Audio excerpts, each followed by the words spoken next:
This is one of a series of drawings that we refer to as shelter drawings. They date from the time of the Second World War.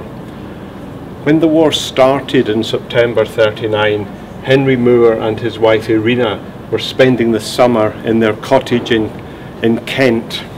It was where Moore liked to go to carve.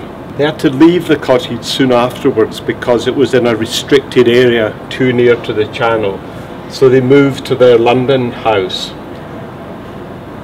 Just after the Battle of Britain had finished, the great aerial fight in the sky, the Germans started to heavily bomb London. All was at night. These bombing raids started on the 8th of September, and on the 11th of September, Henry Moore and his wife had arranged to meet friends in central London for a meal. After they'd had their meal, they went back home, but this time they went by the Underground. When they got to Belsize Park, which was where they came off the tube, they couldn't get out of the station, which was completely full of people sheltering from the bombing raid because the bombing raid was too severe, so they were stuck there for an hour.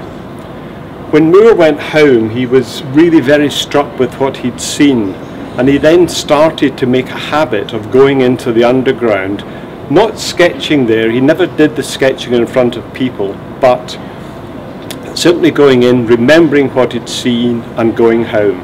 The drawings made of ink, watercolour and wax crayon. The wax crayon was very important because when the watercolour was applied on top of it, it ran off, leaving the original wax.